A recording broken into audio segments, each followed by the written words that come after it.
Hello बच्चों, आज हम इलेक्ट्रोकेमिस्ट्री का एक most important topic Nernst equation से रिलेटेड काफ़ी सारे न्यूमेरिकल्स करने वाले हैं। क्या आपको नस्ट इक्वेशन आता है?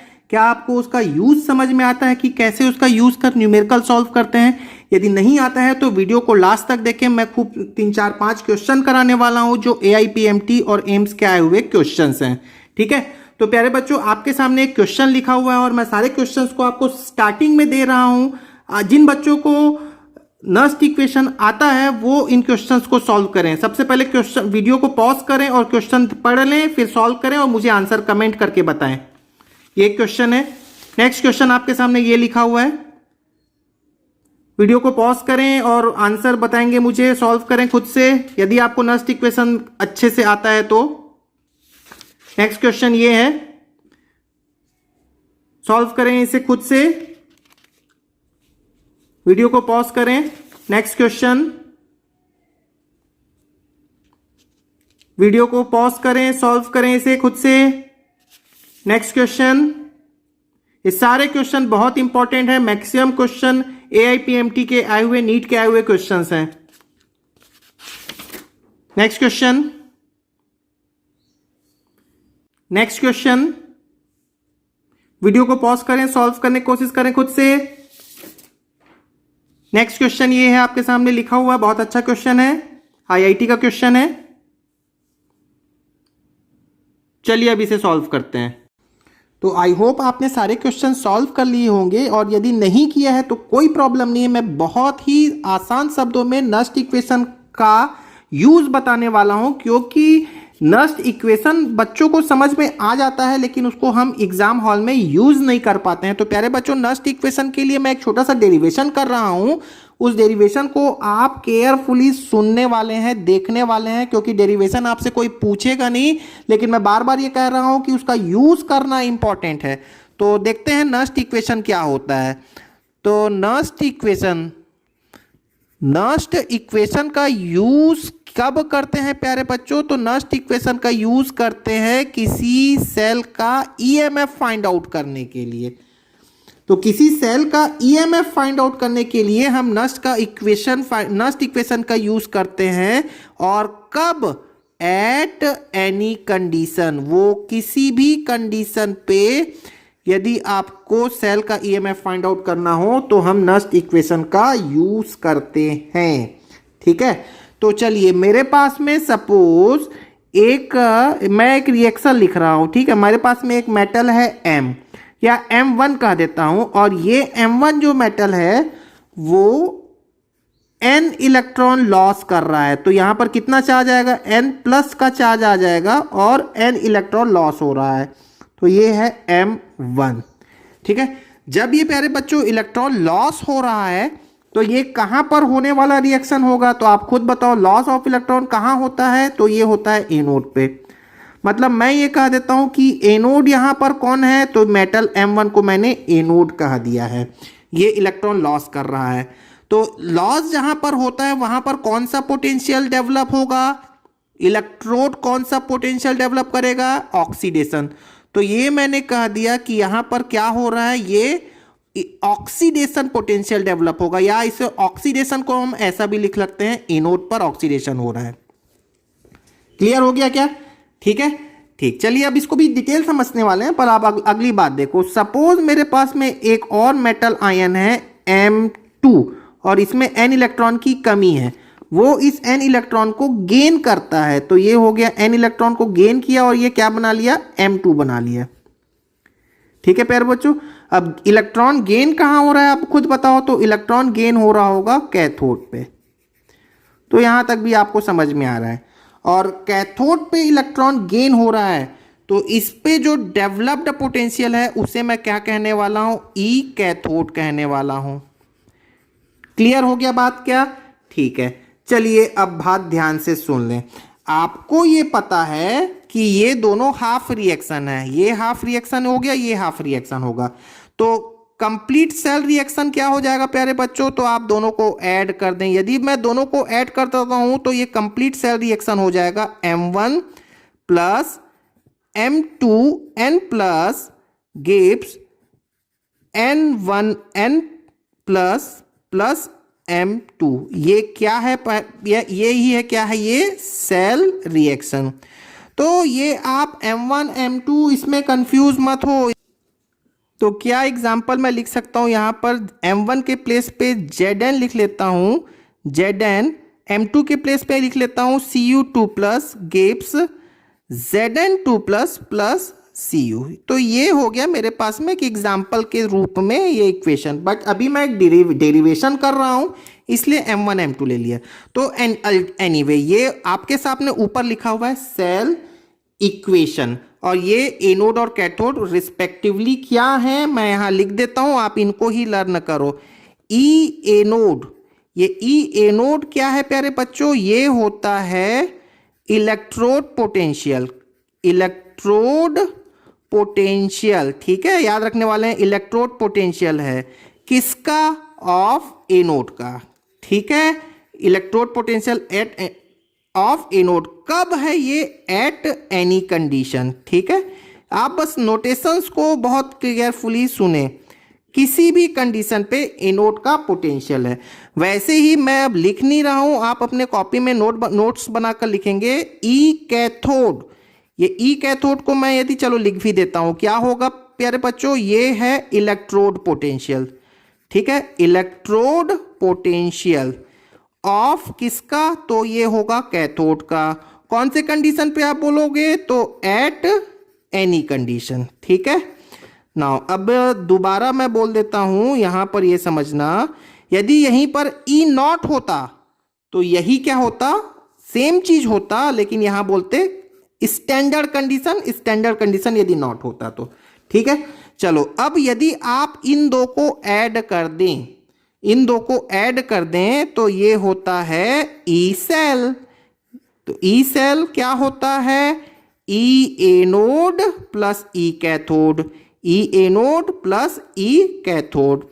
तो प्यारे बच्चों आपका जो नस्ट इक्वेशन है वो इसे फाइंड आउट करता है, इसे फाइंड आउट करता है, इसे फाइंड आउट करता है।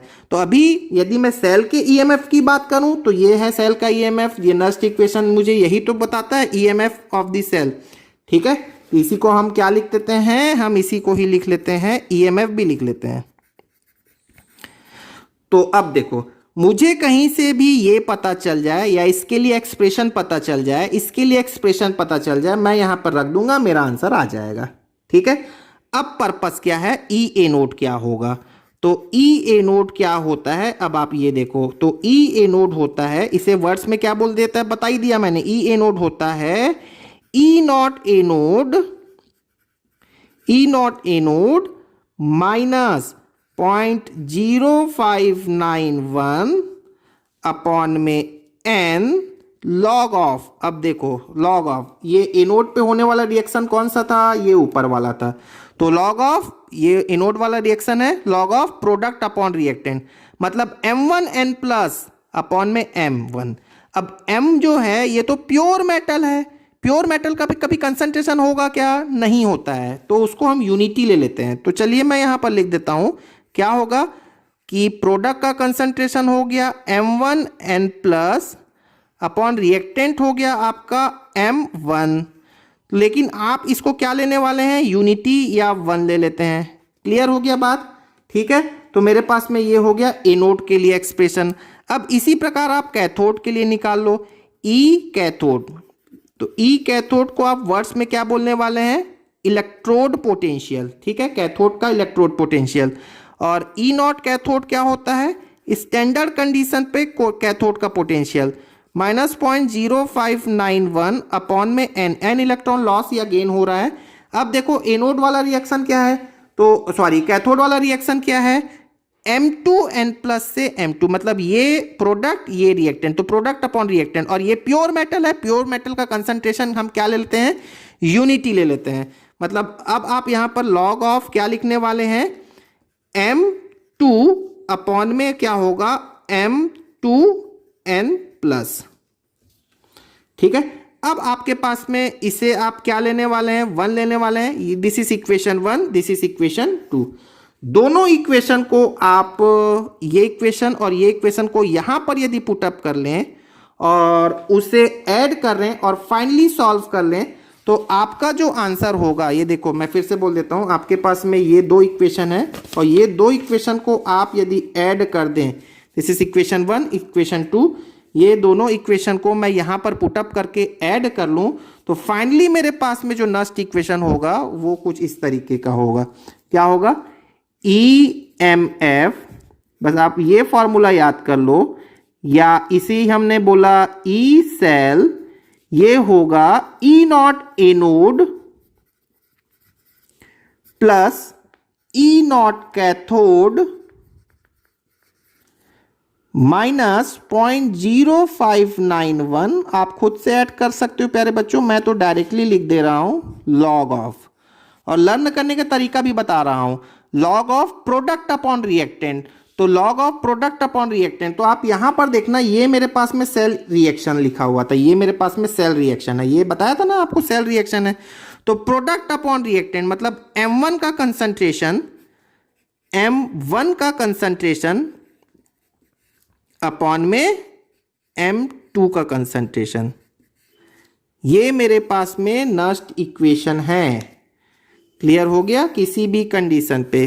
तो प्यारे बच्चों अब देखना, फिर से एक बात समझ लेना आप, क्या मैं इसे, ये वाले पोर्शन को क्या मैं ई नॉट सेल कह सकता हूं? क्या बोल सकते हैं ना? ई नॉट सेल मतलब एनोड और कैथोड से ही तो बनता है। ये सेल का ईएमएफ स्टैंडर्ड कंडीशन पे, ये सेल का ईएमएफ किसी भी कंडीशन पे ये होता है -0.0591 upon n log of product upon reactant. मतलब ये केवल फॉर्मूला लिखना का है प्यारे बच्चों। यूज के लिए मैं अभी आने वाले समय में जो क्वेश्चंस बताऊंगा आप उससे पूरे अच्छे से देखना, ठीक है?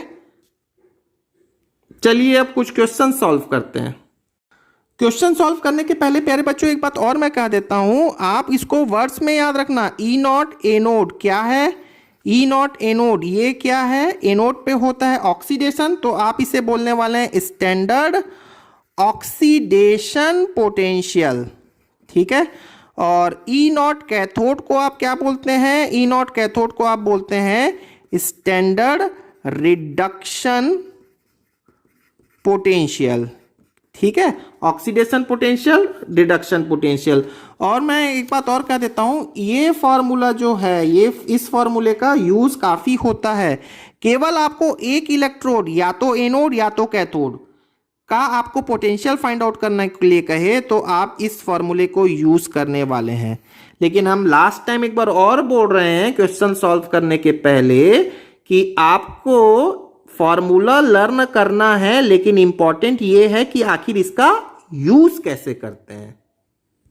तो आई होप आपने इसे सॉल्व कर लिया होगा। मैं क्वेश्चन एक बार डिक्टेट करता हूं।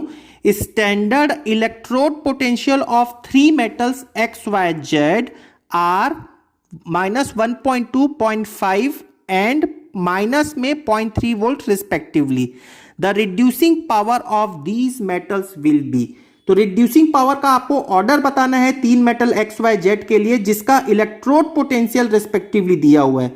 तो प्यारे बच्चों मैं आपको इस एक बात बहुत क्लियरली बता देता हूं, ये आप याद रख लें, नोट पॉइंट बनाकर लिख ले कहीं पर।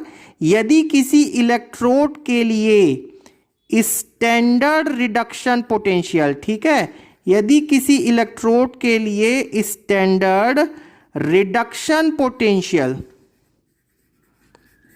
की वैल्यू जितनी बड़ी होती है, कि वैल्यू जितनी बड़ी होती है उसका रिड्यूसिंग पावर उतना ही कम होता है। क्लियर हो गया बात? तो आपको ये लर्न करना है, जिस इलेक्ट्रोड के लिए स्टैंडर्ड रिडक्शन पोटेंशियल की वैल्यू जितनी बड़ी होगी वो उतना ही उसका रिडक्शन पावर कम होगा। मान लो किसी क्वेश्चन में आपको केवल इलेक्ट्रोड पोटेंशियल दे दिया है, ध्यान से सुनेंगे, केवल इलेक्ट्रोड पोटेंशियल दिया हुआ है, तो आप उसे बाय डिफॉल्ट क्या समझने वाले हैं कि वो स्टैंडर्ड रिडक्शन पोटेंशियल ही है। मैं क्या कह रहा हूं, एक बात आप याद रखो, स्टैंडर्ड रिडक्शन पोटेंशियल की वैल्यू यदि बड़ी है तो उसका रिडक्शन पावर कम होगा। अब कभी किसी क्वेश्चन में ऑक्सीडेशन के लिए दे दिया तो आप इसका अपोजिट कर लेना एग्जाम हॉल में, ठीक है। चलिए देखते हैं अभी क्वेश्चन में क्या दिया हुआ है। अब आपको standard reduction potential of 3 metal XYZ के लिए x के लिए दिया हुआ है -1.2, y के लिए दिया हुआ है 0.5 और z के लिए दिया हुआ है -0.3। मतलब आप ये बोल सकते हो कि z के लिए रिडक्शन पोटेंशियल की वैल्यू सबसे छोटी है। z के लिए देखो, z के लिए कितना दिया हुआ है -0.3, बहुत छोटी वैल्यू है इन दोनों के कंपेयर में। तो z का रिडक्शन पावर सबसे ज्यादा होगा, तो मेरे पास जो ऑप्शन है उसमें सबसे ज्यादा z का रिडक्शन पावर इसी में दिख रहा है ना। उसके बाद भी आप कंपेयर कर सकते हो, z से थोड़ा बड़ा वैल्यू कौन सा है -1.2 और सबसे बड़ी वैल्यू कौन सी है 0.5। तो जिसकी सबसे बड़ी वैल्यू, देखो जिसकी सबसे बड़ी वैल्यू उसका रिडक्शन पावर सबसे कम होगा। तो क्लियर हो गया ये बात। तो प्यारे बच्चों, जो नेक्स्ट प्रॉब्लम है वो बहुत ही इंपॉर्टेंट है, बहुत ही प्यारा क्वेश्चन है। आप इसको ध्यान से देखें कि कैसे सॉल्व करना है। तो क्वेश्चन मैं एक बार डिक्टेट करता हूं कि आपको इलेक्ट्रोड पोटेंशियल दिया हुआ है, ये दो इक्वेशन दिए हुए हैं आपके, इक्वेशन 1 और इक्वेशन 2। तो ये दो इक्वेशन दिया हुआ है जिसमें Cu2 प्लस इलेक्ट्रॉन, एक इलेक्ट्रॉन इसमें ऐड हो गया तो ये Cu प्लस बना। इसका इलेक्ट्रोड पोटेंशियल ये दिया हुआ है 0.15 वोल्ट और Cu प्लस, मतलब इसी Cu प्लस में एक और इलेक्ट्रॉन ऐड कर दिए तो ये Cu बना, और इसका जो इलेक्ट्रोड पोटेंशियल है वो है 0.5। आपको फाइंड आउट करना है electrode potential of Cu2 plus से Cu। मतलब ध्यान से देखो, आपको गिवन क्या है और क्या फाइंड आउट करना है। आपको ये दिया हुआ है कि Cu2 plus electron gives Cu। इसका इलेक्ट्रोड पोटेंशियल आपको गिवन है, कितना गिवन है, ये आपको गिवन है प्लस में 0.15 वोल्ट। चलिए मैं इस इलेक्ट्रोड पोटेंशियल को कह देता हूं, ये है सपोज E1। क्लियर हो गया। नाउ अभी क्या और गिवन है आपको गिवन है कि यहां पर Cu प्लस होगा और Cu प्लस में फिर से एक इलेक्ट्रॉन ऐड कर दिया तो ये बनता है Cu सॉलिड, ठीक है। और इसका जो इलेक्ट्रोड पोटेंशियल है इसे सपोज मैं E2 कह देता हूं and this is equal two plus में 0.5 वोल्ट, ठीक, ये गिवन है मेरे को। नाउ अब आपको क्या फाइंड आउट करना है, आपको फाइंड आउट करना है Cu2 प्लस से Cu। तो Cu2 प्लस से Cu याद करें, मैंने अपने प्रीवियस लेक्चर्स में कह रखा है, ये ऐसा कुछ गिवन है, मतलब इसे आप रिएक्टेंट लेते हैं और इसे प्रोडक्ट लेते हैं। तो ये एक्चुअली में क्या है, Cu2 प्लस, ये रिएक्टेंट हो गया, Cu2 प्लस रिएक्टेंट हो गया और ये Cu प्रोडक्ट हो गया, Cu प्रोडक्ट हो गया। तो Cu2 प्लस से Cu में कितने इलेक्ट्रॉन का डिफरेंस है, तो 2 इलेक्ट्रॉन का डिफरेंस है, तो ये 2 इलेक्ट्रॉन मैंने ऐड कर दिया। तो इसका इलेक्ट्रोड पोटेंशियल एक्चुअली में क्या होगा, यही आपको फाइंड आउट करना है। इससे ही नोटेशन वाइज क्या लिख दिया है क्वेश्चन में, देख सकते हैं, ये लिख दिया है E0 Cu2 प्लस से Cu। क्लियर हो गया। तो यही आपको फाइंड आउट करना है। कैसे करें, तो नोटिस करना प्यारे बच्चों कि आप यदि इक्वेशन 1 और 2 को ऐड कर दें तो ये आपको आंसर मिल जाता है Cu2 प्लस, ये मिल गया इलेक्ट्रॉन 2 इलेक्ट्रॉन, Cu प्लस और Cu का Cu आ गया और Cu प्लस और Cu प्लस यहां से कैंसिल हो गए। मतलब अल्टीमेटली क्या हुआ कि इक्वेशन 1 और 2 को जब मैंने ऐड कर दिया तो मुझे रिक्वायर्ड इक्वेशन मिल गया जो मुझे फाइंड आउट करना था। क्या अब आंसर इन दो को भी ऐड कर दे तो आ जाएगा क्या, यदि आप ऐसा करेंगे तो ये बिल्कुल रॉन्ग होगा। मतलब आंसर में 0.15 और 0.5 को यदि मैं ऐड कर दूं तो ये गलत होगा, ठीक है। तो इसका करेक्ट वे सॉल्व करने का क्या आंसर है, ये क्या प्रोसीजर है, आप ये देखें। सपोज मैं आपको यहां पर कहता हूं कि इक्वेशन 1 के लिए गिब्स फ्री एनर्जी का चेंज डेल्टा G1 है और यहां पर जो है वो डेल्टा G2 है, क्योंकि गिब्स फ्री एनर्जी, ये फ्री एनर्जी होता है जो एनर्जी है, तो एनर्जी कंजर्वेशन हम यहां पर लगाने वाले हैं। मतलब डेल्टा G1 है इक्वेशन 1 के लिए, डेल्टा G2 है इक्वेशन 2 के लिए, और ये रिक्वायर्ड इक्वेशन का डेल्टा G कह देते हैं। तो क्या मैं यदि energy, free energy conservation apply करूं तो ये कह सकता हूं क्या, delta G is equal to delta G1 plus delta G2। और प्यारे बच्चों डेल्टा जी क्या होता है पता है, -NFE शेल, यही हमको फाइंड आउट करना है, एक्चुअली यही फाइंड आउट करना है मुझे, is equal to -NFE1 plus, इसे मैं ऐसा कुछ कर लेता हूं ब्रैकेट में, और -NFE2। तो प्यारे बच्चों यहां पर एक काम कर लेते हैं हम लोग, n तो सबके लिए अलग अलग है, तो यहां पर अब अंडरस्टूड है, आप समझ रहे होंगे मैं क्या कहना चाह रहा हूं। यहां पर n, यहां पर n, यहां पर n अलग है, लेकिन f तो सेम होता है।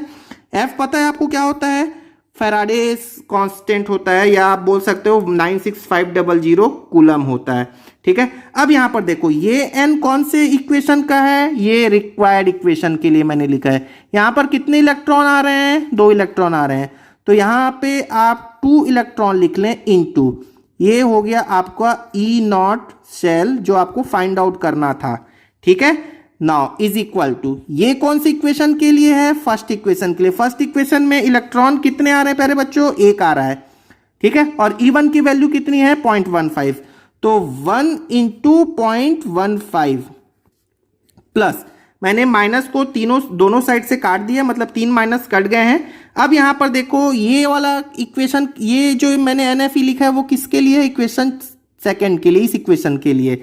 यहां पर इलेक्ट्रॉन कितना है, 1 इलेक्ट्रॉन है, तो 1 इलेक्ट्रॉन लिखा, F तो कैंसिल हो गया है। E2 कितना है प्यारे बच्चों 0.5, तो ये 0.5 लिख लिया, ठीक है। तो E सेल फिर कितना हो गया, जो मुझे क्वेश्चन में पूछा था, यही जो पूछा था, इसी को ही मैं क्या बोल देता हूं, E0 Cu2 plus oblique Cu।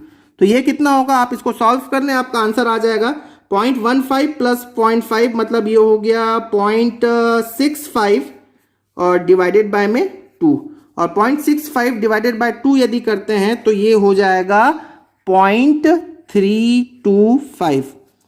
Clear है, 0.325 वोल्ट, मतलब ऑप्शन के अकॉर्डिंग करेक्ट आंसर कौन सा होगा, ये होगा। तो नेक्स्ट क्वेश्चन है, calculate the standard cell potential of galvanic cell in which the following reaction takes place. तो आपको एक रिएक्शन लिख दिया है, और इस रिएक्शन के लिए आपको क्या फाइंड आउट करना है, EMF of the cell find out करना है, या स्टैंडर्ड सेल पोटेंशियल आपको फाइंड आउट करना है। स्टैंडर्ड सेल पोटेंशियल मतलब सेल का EMF फाइंड आउट करना है, एग्जैक्टली वैसे ही जैसे हमने पिछले क्वेश्चन में किया था, बट पिछले क्वेश्चन का अप्रोच अलग था, यहां पर अप्रोच अलग है। तो आपके पास में सेल इक्वेशन दिया हुआ है, तो सबसे पहले तो आप स्टैंडर्ड कंडीशन पे सेल पोटेंशियल फाइंड आउट करना है, तो नस्ट इक्वेशन अप्लाई कर लो, आपका आंसर आ जाएगा। तो प्यारे बच्चों स्टैंडर्ड कंडीशन के लिए आपको पता है E0 सेल क्या होता है बताइए, तो E0 सेल होता है E0 anode plus E0 cathode,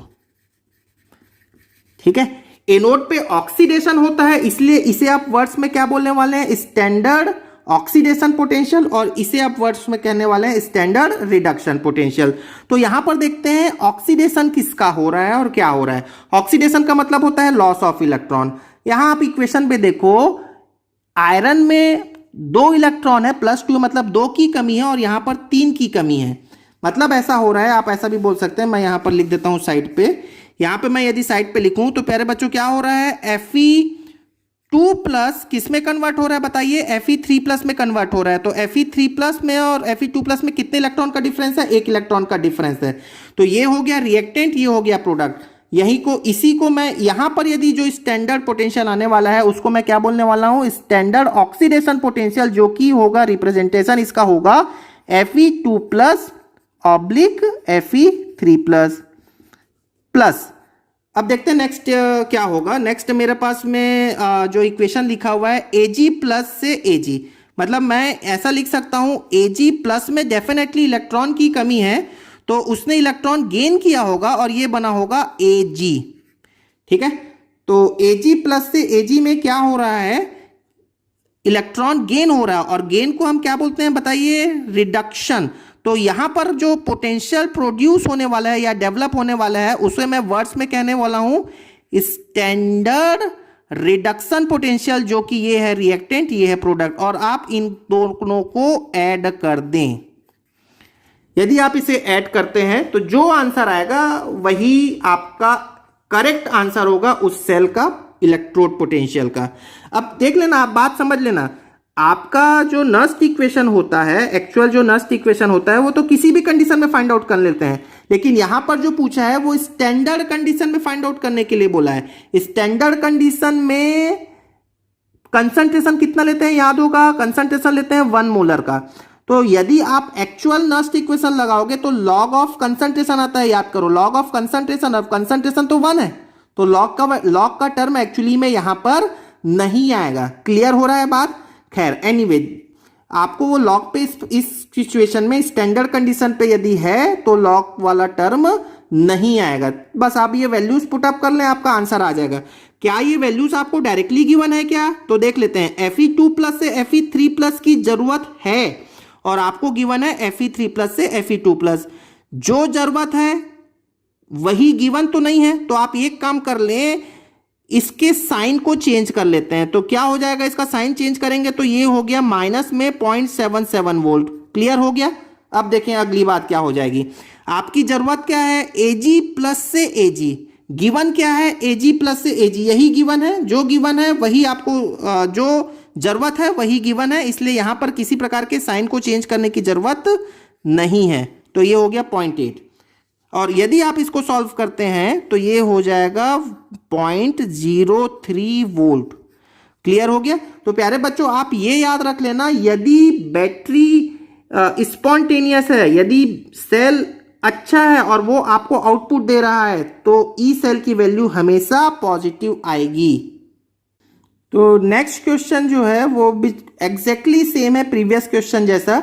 तो क्या है क्वेश्चन, मैं एक बार डिक्टेट कर देता हूं कि ZnCu सेल है और सेल पोटेंशियल E0 आपको दिया हुआ है 1.1 voltage. If the reduction potential of Cu2+/Cu couple is 0.34 volt, then reduction potential of Zn2+/Zn couple will be. आपको रिडक्शन पोटेंशियल फाइंड आउट करना है Zn2+ से Zn। तो प्यारे बच्चों, क्या क्वेश्चन है, ZnCu सेल है। इस ZnCu सेल को हम डैनियल सेल कहते हैं, याद होगा आपको। और इसका इक्वेशन कैसा होता है, इसका इक्वेशन कुछ इस टाइप से होता है। हालांकि इस क्वेश्चन में इक्वेशन की जरूरत नहीं है, फिर भी मैं लिख दे रहा हूं, Zn+Cu2+ गिव्स Zn2++Cu। हालांकि इस क्वेश्चन में इक्वेशन की जरूरत नहीं है, पर फिर भी आपको इक्वेशन पता होना चाहिए। बहुत ही कॉमन और स्टैंडर्ड इक्वेशन है। यहां पे एक बात सुनना प्यारे बच्चों, कि यहां पर जो Zn है ये इलेक्ट्रॉन लॉस कर रहा है, इलेक्ट्रॉन लॉस कर रहा है ना, किस में कन्वर्ट हो रहा है, Zn2++2 इलेक्ट्रॉन में कन्वर्ट हो रहा है। और Cu2+ ये 2 इलेक्ट्रॉन को गेन करके क्या बना रहा है, Cu बना रहा है। ठीक है, मैं एक्चुअली में ऐसा इसलिए कहने वाला हूं क्योंकि Zn इलेक्ट्रॉन लॉस कर रहा है, मतलब यहां पर क्या हो रहा है बताना, तो यहां पर हो रहा है ऑक्सीडेशन। और ऑक्सीडेशन के केस में हम यहां पर क्या लेने वाले हैं, यदि पोटेंशियल की बात करें तो वो होता है स्टैंडर्ड ऑक्सीडेशन पोटेंशियल होगा। ठीक है, तो स्टैंडर्ड ऑक्सीडेशन पोटेंशियल यहां से मिलेगा, स्टैंडर्ड रिडक्शन पोटेंशियल यहां से मिलेगा। अब देख लेना कि हम इसको कैसे लिखेंगे। तो प्यारे बच्चों, यहां पर देखना, ई सेल मैं कैसे लिखने वाला हूं, ई सेल या E0 सेल लिख लेते हैं। E0 सेल क्या होता है, E0 सेल होगा E0 anode plus E0 cathode, जैसे हमने अभी पिछले क्वेश्चन में देखा है। E0 कैथोड, एनोड और कैथोड के सम को आप लिख लो। तो एनोड और कैथोड का सम यदि कैसे लिखेंगे आप ये देखो, तो आप देखेंगे एनोड में कौन सा हो रहा है, ये होगा एनोड का हाफ रिएक्शन होगा कि नहीं होगा, ये एनोड का होगा क्योंकि एनोड पे ऑक्सीडेशन होता है, और ये होता है कैथोड। तो एनोड के लिए आप इसी ही कैसे लिखोगे, वर्ड्स में कैसे लिखोगे या फॉर्मूला वाइज कैसे लिखोगे, तो आप लिखने वाले हो E0, एनोड वाला ये है, तो ये रिएक्टेंट ये प्रोडक्ट, तो Zn/Zn2+, ठीक है, रिएक्टेंट प्रोडक्ट बस लिखना है, ये रिएक्टेंट ये प्रोडक्ट, तो ये होगा E0 Cu2+/Cu। क्लियर हो गया, रिएक्टेंट और प्रोडक्ट लिख लिया। अब आप देख लो, ये होता है E0 सेल, जस्ट हो गया, आपका आंसर आ गया। ठीक है, अब आप देखो E0 सेल आपको क्वेश्चन में गिवन है क्या, बिल्कुल गिवन है। ये देखिए 1.1 वोल्ट गिवन है ई सेल, तो आपको E0 सेल का दिया हुआ है 1.1 वोल्ट। आप बोलोगे ये वैल्यूज कैसे, तो देख लो क्वेश्चन, आप देख लो, फॉर ZnCu सेल, इस सेल के लिए E0 आपको दिया हुआ है। आगे आप यदि क्वेश्चन पढ़ेंगे तो standard reduction potential of Cu2+ से Cu, ये रिएक्टेंट ये प्रोडक्ट से 0.34 दिया हुआ है। तो तो देखो आपको क्वेश्चन में Cu2 प्लस से Cu आपको ये दिया हुआ है 0.34, ठीक है। Cu2 प्लस से Cu मतलब ये रिएक्टेंट ये प्रोडक्ट, तो यहां से मुझे क्या मिल जाएगा, Zn/Zn2 प्लस मिल जाएगा। क्लियर है क्या? तो ये कितना मिल जाएगा, देखो प्यारे बच्चों सॉल्व करें इसे।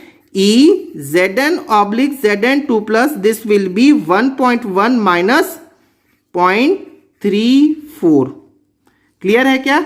और इसे आप सॉल्व करते हैं यदि, तो ये मिल जाएगा मुझे, ये हो गया 0 में से 4 गया 6 और ये हो गया 7.0, ये हो गया, ये इतना वोल्टेज आ गया। लेकिन क्या यही आंसर है? तो देख लेते हैं क्या यही आंसर है क्या। तो 0.76 आपको ऑप्शन में दिया हुआ तो है, लेकिन यहां पर ऑप्शन में 0.76 प्लस में भी है माइनस में भी है, तो कौन सा करेक्ट आंसर है? मेरे प्यारे बच्चों यहां पर बस कंफ्यूजन होता है, केयरफुली सुने। एक्चुअली आपने किसकी वैल्यू फाइंड आउट की है, ये रिएक्टेंट ये प्रोडक्ट, मतलब ये है रिएक्टेंट प्रोडक्ट, इलेक्ट्रॉन क्या हो रहा है यहां पर, लॉस हो रहा है, मतलब ये है एक्चुअली में किसकी वैल्यू, स्टैंडर्ड ऑक्सीडेशन पोटेंशियल की वैल्यू है। और आपको क्वेश्चन में क्या फाइंड आउट करने बोला है, स्टैंडर्ड रिडक्शन पोटेंशियल की वैल्यू फाइंड आउट करने बोला है। देख सकते हैं आप यहां पर स्टैंडर्ड रिडक्शन पोटेंशियल की वैल्यू फाइंड आउट करने बोला है। तो प्यारे बच्चों स्टैंडर्ड रिडक्शन पोटेंशियल में तो आपको इलेक्ट्रॉन गेन कराना होगा, और इलेक्ट्रॉन गेन कराने के लिए मैं इसको कैसे लिखूं, तो मैं इसको ऐसा लिख सकता हूं क्या, Zn2 प्लस ऑब्लिक Zn, तो ये इसकी वैल्यू, यदि मैं इसको रिएक्टेंट ये प्रोडक्ट है और इसे मैं जस्ट पलट दूं तो इसकी वैल्यू भी क्या हो जाएगी, 0.76 तो रहेगा ही रहेगा, लेकिन साइन में क्या आ जाएगा, माइनस में हो जाएगा। तो the correct answer is minus में ऑप्शन ए। तो नेक्स्ट क्वेश्चन है, what is the electrode potential in volt में फाइंड आउट करना है। तो मैं क्वेश्चन डिक्टेट करता हूं दोबारा से, what is the electrode potential of the following electrode at 25 degree centigrade. और आपके पास में इलेक्ट्रोड दिया हुआ है, कौन सा इलेक्ट्रोड है, Ni2 प्लस, और ये आपका कंसंट्रेशन दिया हुआ है 0.1 मोलर से Ni, इसका पोटेंशियल फाइंड आउट करना है, इसका इलेक्ट्रोड पोटेंशियल फाइंड आउट करना है। ठीक है, आप को ये कौन से कंडीशन में दिया हुआ है, इस कौन से कंडीशन में फाइंड आउट करना है, तो यहां पर जो है टेम्परेचर है वो है 25 डिग्री सेंटीग्रेड पे फाइंड आउट करना है, और जो कंसंट्रेशन तो ये दिया ही दिया है, और प्रेशर के बारे में मेंशन नहीं किया है, मतलब आपको बाय डिफॉल्ट 1 एटमॉस्फेरिक प्रेशर लेना है। और साथ ही साथ आपको क्या दिया हुआ है, इसी इलेक्ट्रोड का पोटेंशियल दिया हुआ है, रिडक्शन पोटेंशियल Ni2 प्लस से Ni, ये गिवन है 0.25 वोल्ट। तो स्टैंडर्ड कंडीशन पे दिया हुआ है, तो Ni2 प्लस से Ni, और स्टैंडर्ड कंडीशन में हम क्या लेने वाले हैं प्यारे बच्चों, कंसंट्रेशन लेने वाले 1 मोलर से Ni। ये भी आपको दिया हुआ है, कितना दिया हुआ है, ये बोल देते हैं, ये दिया हुआ है, E आपको दिया हुआ है 0.25 वोल्ट में विथ नेगेटिव साइन, और स्टैंडर्ड कंडीशन को हम लाते हैं E0 से रिप्रेजेंट करते हैं, और इसके लिए आपको E फाइंड आउट करना है। यहां पर टेम्परेचर और प्रेशर तो आपको पता ही है, बोलने की जरूरत नहीं है। यहां पर टेम्परेचर कितना है, 25 डिग्री सेंटीग्रेड पे ही फाइंड आउट करना है, स्टैंडर्ड टेम्परेचर है, और प्रेशर भी 1 atm है। ठीक है, क्लियर हो गया। तो इसके लिए मुझे नस्ट इक्वेशन फाइंड आउट करना है, तो मैं इसके लिए सबसे पहले तो नस्ट इक्वेशन के लिए मुझे रिएक्शन लिखना होगा। तो रिएक्शन लिखने के लिए मैं क्या किया, मैंने लिखा Ni2 प्लस, ये रिएक्टेंट और ये प्रोडक्ट, तो Ni2 प्लस में 2 इलेक्ट्रॉन ऐड किया तो ये मुझे प्रोडक्ट मिलता है Ni। और इसके लिए मैं यदि लिखता हूं नस्ट इक्वेशन, तो ये क्या हो जाएगा, E Ni2 प्लस से Ni, ये मुझे फाइंड आउट करना है, ये रिएक्टेंट ये प्रोडक्ट, ये मुझे फाइंड आउट करना है। तो क्या फॉर्मूला होगा, E सेल मतलब potential is equal to E0 Ni2 plus से Ni। ये प्यारे बच्चों किसी भी कंडीशन पे, ये स्टैंडर्ड कंडीशन पे क्या होता है, -0.0591 अपॉन में n लॉग ऑफ, याद करें लॉग के बाद में क्या होता है, प्रोडक्ट अपॉन रिएक्टेंट। यहां पर प्रोडक्ट क्या है Ni, और रिएक्टेंट क्या है Ni2 प्लस, तो प्रोडक्ट लिखा Ni और रिएक्टेंट लिखा Ni2 प्लस। ठीक है। अब यहाँ पे ध्यान देने वाली बात ये है कि Na जो होता है ये तो प्योर मेटल है, तो इसका कंसंट्रेशन तो आप नहीं लोगे, तो फिर यहाँ पर हो जाएगा 1 और बस बाकी सारी वैल्यूज आपको पता है, पुटअप कर लें आपका आंसर आ जाएगा। तो Na2 प्लस से Na आपको गिवन है क्या, ये मुझे क्वेश्चन में गिवन है Na2 प्लस से Na ये आपको माइनस में 0.25 ये गिवन है, तो आपने यहाँ पर लिख लिया माइनस में विथ माइनस साइन में 0.25 माइनस 0.06 ले लेते हैं इसे अपने कन्वीनियंट के लिए ताकि सॉल्व जल्दी हो जाएगा, डिवाइडेड बाय n की वैल्यू कितने इलेक्ट्रॉन का डिफरेंस है, 2 इलेक्ट्रॉन का डिफरेंस है, लॉग ऑफ। अब यहाँ पर प्रोडक्ट तो 1 हो गया और रिएक्टेंट Ni2 प्लस का कंसंट्रेशन आपको कितना गिवन है, ये गिवन है 0.1 मोलर पे, तो यहाँ पर मैंने लिख लिया 0.1 मोलर और 0.1 मोलर को अब आप इसको सॉल्व कर लें आपका आंसर आ जाएगा। तो 0.1 को यदि मैं सॉल्व करता हूँ तो ये हो जाएगा 10 और log 10 वैल्यू होती है 1, मतलब अल्टीमेटली फाइनली ये हो गया माइनस में 0.25 माइनस 0.03 log 10 की वैल्यू कितनी होती है 1 होती है log 10 की वैल्यू, मतलब ये आ गया माइनस में 0.03 और माइनस में 0.25 मतलब ये हो गया माइनस में 0.028 वोल्ट। तो the correct answer is what the option, this is the correct answer. तो नेक्स्ट क्वेश्चन है the half cell potential are, दो हाफ सेल के रिएक्शन दिए हुए हैं और इनके पोटेंशियल भी दिए हुए हैं। देखो Zn2 प्लस से Zn दिया हुआ है, ये रिएक्टेंट ये प्रोडक्ट और 2 इलेक्ट्रॉन ऐड हो रहा है, इसका पोटेंशियल दिया हुआ है आपको, और दूसरा इक्वेशन दिया हुआ है Ag2O plus H2O plus 2 electron, यहाँ पर इलेक्ट्रॉन ऐड हो रहा है, यहाँ पर भी इलेक्ट्रॉन ऐड हो रहा है और यहाँ पर ये पोटेंशियल दिया हुआ है। तो नोटिस करना दोनों इक्वेशन में इलेक्ट्रॉन ऐड हो रहा है और ऐड ऑफ इलेक्ट्रॉन यदि एडिशन, जब इलेक्ट्रॉन के एडिशन हो रहा है तो कौन से सिचुएशन पे एडिशन होता है उसको हम बोलते हैं रिडक्शन।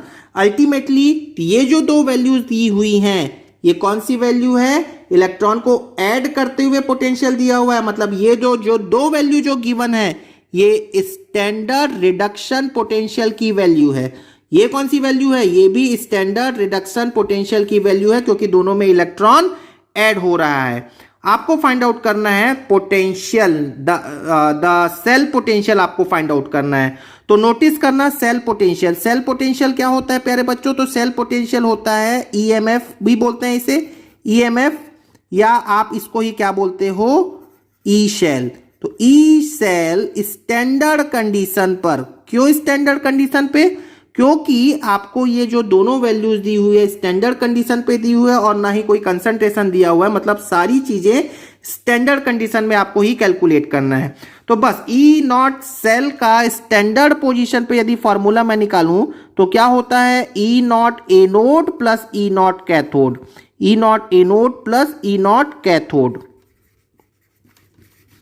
ठीक है, अब आप नोटिस करना यहां पर इस इक्वेशन में आप एनोड किसको लेने वाले हो, नोटिस करोगे प्यारे बच्चों बहुत ही अच्छा क्वेश्चन है, आईआईटी का आया हुआ क्वेश्चन है। इन दोनों में से एनोड आप किसे लोगे, एनोड का काम क्या होता है, वो इलेक्ट्रॉन लॉस करता है, और इलेक्ट्रॉन लॉस कौन करेगा, जो स्ट्रॉन्ग रिड्यूसिंग एजेंट होते हैं, जो अच्छे रिड्यूसिंग होते हैं वो इलेक्ट्रॉन आसानी से लॉस करते हैं और वो हमेशा एनोड की तरह एक्ट करेंगे। तो थोड़ी देर पहले मैंने आपको आज के ही इस वीडियो के पहले क्वेश्चन में मैंने बताया था कि यदि स्टैंडर्ड रिडक्शन पोटेंशियल की वैल्यू जितनी छोटी वो उतना ही स्ट्रॉन्ग रिड्यूसिंग एजेंट होता है, या मैंने ऐसा कहा था स्टैंडर्ड रिडक्शन पोटेंशियल की वैल्यू जितनी बड़ी वो स्ट्रॉन्ग ऑक्सीडाइजिंग एजेंट होता है। तो आप इन बातों को लेकर कंफ्यूज मत हो, मैं आपको उस समय भी बोला था अभी भी बोल रहा हूं कि आप केवल एक बात याद रखो, स्टैंडर्ड रिडक्शन पोटेंशियल की वैल्यू यदि बड़ी है, छोटी है, जितनी छोटी होगी वो उतना ही स्ट्रॉन्ग रिड्यूसिंग एजेंट होगा। मतलब यहां पर एनोड की तरह कौन कार्य करने वाला है, who will be acting as a anode, तो जिंक। तो इसीलिए मैं यहां पर जिंक ले लिखने वाला हूं। तो जिंक के लिए मैं क्या लिखूंगा प्यारे बच्चों, तो यहां पर लिखूंगा ई नॉट, रिएक्टेंट हो गया Zn2 प्लस, प्रोडक्ट हो गया Zn प्लस। ठीक है, अब यहां पर देखें, यहां पर रिएक्टेंट और प्रोडक्ट क्या होगा, इस पे देखो इलेक्ट्रॉन लॉस कौन करने वाला और गेन कौन करने वाला है, तो सिल्वर यहां पर आपका मेटल है, तो यहां पर सिल्वर मेटल के लिए मैं लिखने वाला हूं ई नॉट एजी प्लस ऑब्लिक एजी। ऐसा क्यों, क्योंकि यहां पर देखो Ag2O में Ag प्लस का ऑक्सीडेशन कितना होगा क्वेश्चन में +1, और यहां पर आते आते ऑक्सीडेशन नंबर कितना हो गया 0, मतलब ये हो गया रिएक्टेंट, ये हो गया प्रोडक्ट, तो Ag प्लस से Ag। क्लियर हो गया। अब देखो प्यारे बच्चों, हमने यहाँ पर क्या मिस्टेक किया है, आप मिस्टेक को भी ध्यान से देखोगे ना तो भी आपका कॉन्सेप्ट क्लियर होगा। अभी थोड़ी देर पहले मैंने क्या बताया, यहाँ पर स्ट्रॉन्ग रिड्यूसिंग एजेंट कौन है, जिंक है। तो जिंक तो इलेक्ट्रॉन लॉस कर रहा है ना, तो इलेक्ट्रॉन लॉस कैसे करेगा, यदि आप उसे लिखना चाहें तो कैसा होगा, Zn गिव्स Zn2++2 इलेक्ट्रॉन, ऐसा ही होगा ना, इलेक्ट्रॉन लॉस करेगा। तो इसके बेसिस पे ये रिएक्टेंट हो गया, ये प्रोडक्ट हो गया। तो क्या इसे ऐसा लिखना सही है क्या, ये ऐसा लिखना यहां पर गलत होगा ए नोट के लिए, क्योंकि ये रिएक्टेंट ये प्रोडक्ट, लेकिन मुझे तो रिएक्शन तो ऐसा होगा ना। तो क्या होगा पर प्यारे बच्चों, ई नॉट Zn/Zn2++, ये ई नॉट Ag+ से Ag। अब आप देख सकते हो ये इलेक्ट्रॉन लॉस करेगा, रिएक्टेंट प्रोडक्ट लॉस करेगा और ये गेन करेगा, तभी तो यहां होगा ऑक्सीडेशन और यहां होगा रिडक्शन, तभी तो ये कहलाएगा स्टैंडर्ड ऑक्सीडेशन पोटेंशियल और ये कहलाएगा स्टैंडर्ड रिडक्शन पोटेंशियल। अब आप क्वेश्चन में देखोगे तो आपको Zn2+ से Zn की वैल्यू गिवन है माइनस में 0.76 और आपको जरूरत है Zn से Zn2+, मतलब आपको साइन चेंज करना होगा। तो साइन चेंज करेंगे तो ये हो गया 0.76 प्लस। अब आपको जरूरत है Ag+ से Ag, और क्वेश्चन में गिवन क्या है, आपको क्वेश्चन में भी Ag+ से Ag ही गिवन है, मतलब यहां पर किसी प्रकार के साइन चेंज करने की जरूरत नहीं है। तो ये हो जाएगा 0.34, और यदि आप इसे सॉल्व करते हैं तो 6 4 10 मतलब 1 और 7 + 1, so this will be 1.1 volt हो जाएगा। तो ऐसा कुछ आंसर है क्या, 1.1 वोल्ट ये, ठीक है। तो अगला क्वेश्चन भी बहुत प्यारा क्वेश्चन है प्यारे बच्चों, बहुत ही ध्यान से इस क्वेश्चन को समझने वाले हैं। मैं क्वेश्चन डिक्टेट करता हूं। A hydrogen gas electrode is made of dipping platinum wire, यहां पर मेटल है प्लेटिनम, बट इलेक्ट्रोड कौन सा है, हाइड्रोजन गैस इलेक्ट्रोड, ये हाइड्रोजन गैस को इलेक्ट्रोड बता दिया है। Wire in a solution of HCl, यहां पर HCl में डीप किया गया है जिसका pH है 10, and passing hydrogen gas around the platinum wire eight 180 atmospheric pressure, मतलब स्टैंडर्ड कंडीशन 1 एटमॉस्फेरिक प्रेशर दिया हुआ है, and the oxidation of the potential would be, यहां पे ऑक्सीडेशन पोटेंशियल फाइंड आउट करना है, ऑक्सीडेशन पोटेंशियल फाइंड आउट करना है और हाइड्रोजन इलेक्ट्रोड दिया हुआ है। तो सबसे पहले ऑक्सीडेशन का मतलब क्या होता है, ऑक्सीडेशन का मतलब होता है लॉस ऑफ इलेक्ट्रॉन, मतलब हाइड्रोजन रहा होगा और ये इलेक्ट्रॉन लॉस करता है, तो ये लॉस करेगा तो कैसे बनेगा, H++ इलेक्ट्रॉन, ठीक है। बट हाइड्रोजन H2 के फॉर्म में होता है, तो this will be 2H++2 electron. Now इसमें आपको सॉल्यूशन का कंसंट्रेशन डायरेक्टली गिवन है क्या, नहीं दिया हुआ है, तो यहां पर pH दिया हुआ है सॉल्यूशन का, तो pH का क्या रोल है चलिए मैं आपको बताता हूं। लेकिन उसके पहले हम एक काम कर लेते हैं, इस इक्वेशन के लिए पोटेंशियल यदि फाइंड आउट करना है तो इक्वेशन क्या होगा, इक्वेशन होगा EH2/H+, देखो रिएक्टेंट प्रोडक्ट, ठीक है, इज इक्वल टू, बार बार बता रहा हूं प्यारे बच्चों, इतना आपको क्वेश्चन का प्रैक्टिस करा दूंगा कि आप पूरी बातें आपको याद रहेगी। ये फिर से रिएक्टेंट प्रोडक्ट, लेकिन ये कौन से कंडीशन पे, स्टैंडर्ड कंडीशन पे, माइनस क्या होता है फॉर्मूला 0.0591 अपॉन एन, चलो अभी एन लिख लेते हैं, log of product upon reactant. तो यहां पर प्रोडक्ट कौन सा है प्यारे बच्चों, H+ प्रोडक्ट है, तो H+ मैंने लिख लिया, पावर में कितना आ जाएगा 2 अपॉन में H2, ठीक है। अब H2 तो प्योर है तो ये हम कंसंट्रेशन नहीं लेते हैं, तो ये अल्टीमेटली यहां पर 1 हो जाएगा।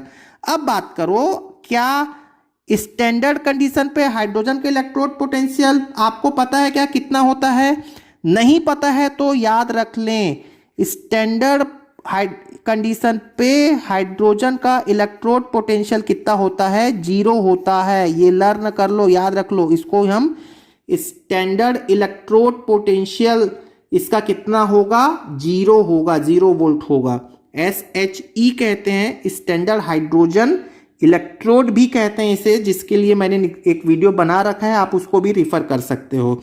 एनीवे, तो अभी इसकी वैल्यू कितनी हो गई, स्टैंडर्ड कंडीशन पे 0 हो गई। ऑलवेज रिमेंबर, ये नॉट लिखा है, स्टैंडर्ड कंडीशन पे हाइड्रोजन कहीं भी आ गया तो वो 0 होता है। H2/H, यही तो फाइंड आउट करना है, देखो यही फाइंड आउट करना है, ठीक है। तो ये मुझे फाइंड आउट करना है, तो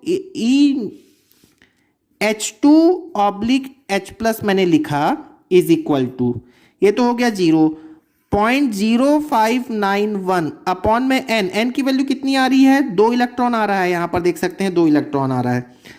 लॉग ऑफ, क्या इस क्वेश्चन में हाइड्रोजन आयन का कंसंट्रेशन दिया है, क्या नहीं दिया है। तो चलिए अब बात कर लेते हैं पीएच का। तो पीएच का रोल अब यहां पर स्टार्ट होता है प्यारे बच्चों। तो HCl सॉल्यूशन का कंसंट्रेशन पीएच में दिया हुआ है 10। तो आप याद रख लेना, यदि पीएच कभी भी दिया हुआ है, कुछ भी दिया हुआ है, यहां पर फिलहाल 10 दिया हुआ है, तो हाइड्रोजन आयन का कंसंट्रेशन क्या होगा, हमेशा याद रखने वाले हैं 10⁻⁻10। मतलब जो पीएच है वही 10 के पावर में आ जाएगा विथ नेगेटिव साइन, ठीक है। डेफिनेटली ये कौन से यूनिट पे होगा, मोलर पे होगा। तो बस आप यहाँ ये रखने वाले हैं, हाइड्रोजन आयन का कंसंट्रेशन 10⁻⁻10 का स्क्वायर डिवाइडेड बाय में 1। और यदि इसको सॉल्व करते हैं तो ये हो गया 10 × 2 मतलब -20, लॉग की प्रॉपर्टी से -20 सामने आ जाएगा, तो ये हो गया 0.0591 अपॉन में 2 × -20 लॉग ऑफ 10, और लॉग 10 की वैल्यू कितनी होती है, 1 होती है। लेकिन एक बात याद रखना, हमने एक मिस्टेक कर दिया, ये -0.059 माइनस चला आ रहा है, मतलब माइनस माइनस क्या हो जाएगा, प्लस हो जाएगा, ये 2 और ये 2 कैंसिल हो जाएंगे, और ये अप्रॉक्स वैल्यू कितनी आ जाएगी, यहाँ हो जाएगा 10, मतलब ये हो गया 0.591 वोल्ट। तो ऐसा कुछ आंसर में है क्या, तो ये है हमारा करेक्ट आंसर।